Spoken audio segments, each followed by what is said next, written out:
हीरा बासित। प्यारे बच्चों, शेख चली का नाम तो आपने यकीनन सुना होगा और इसकी कहानी पढ़कर लुत्फ अंदोज भी हुए होंगे।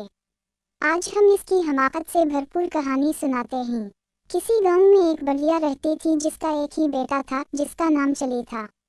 वो बहुत कामचोर, बेवकूफ, सुस्त और काहिल था। इसे बस एक ही काम आता था, शेफी बघारने का।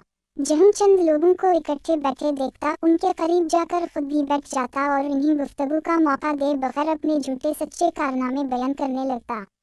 गांव के लोग इसकी इस आदत से बहुत तंग थे और इसका नाम ही शेख चली रख दिया था। वो अपने नाम की तरह बड़े बड़े ख्याली मंसूबे बनाता लेकिन किसी पर अमल नहीं करता। एक दिन इसके ख्याली पुलाव पकाने की आदत से चिढ़कर एक शख्स ने इससे कहा, शेख साहब, आप इतने बड़े मंसूबे क्यों बनाते हैं? आपने एक हफ्ते बाद इस दुनिया से कूच कर जाना है, अपनी मौत का ख्याल करें। ये सुनना था कि बेवकूफ़ शेख चली को एक हफ्ते बाद अपनी मौत का यकीन हो गया और उसने उसकी तैयारी शुरू कर दी। पहले उसने कब्र खिदवाई और उसमें जाकर लेट गया।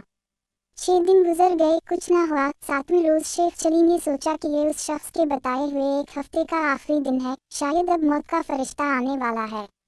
वो ये सोच ही रहा था कि इसके कान में आवाज़ पड़ी, अगर कोई अल्लाह का नेक बंदा अंडे की टोकरी मेरे घर पहुंचा दे तो मैं उसे उजरत में एक अशरफी दूंगा।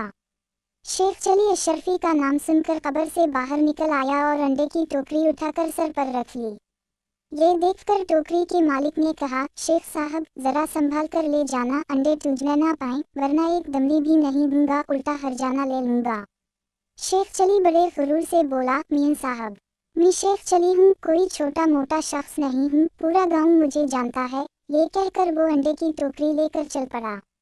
ख्याली पुलाव पकाने की तो आदत थी ही, सर पर अंडों की टोकरी रखकर रास्ता चलते हुए इसकी ज़हनी रो बहक गई और लगा ख्याली पुलाव पकाने। अंडे पहुँचाने की मजदूरी मुझे एक अशरफी मिलेगी, बड़ी रकम है, इससे मैं मुर्गी खरीदूंगा, वो अंडे देगी, अंडे बेचकर बकरी लूंगा, जो बच्चे देगी, बकरी के बच्चे बेचकर गाय लूंगा, गाय दूध देगी, मेरे बच्चे दूध मांगेंगे तो मैं उनसे कहूँगा, ये लो दूध। इतना कहते हुए उसने टोकरा पकड़े दोनों हाथ हटा लिए, जिसकी वजह से वो जमीन पर गिर पड़ा और सारे अंडे टूट गए।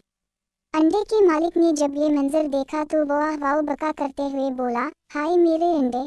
दूसरी तरफ शेख चली रोते हुए दुहाई दे रहा था, हाय मेरे बच्चे।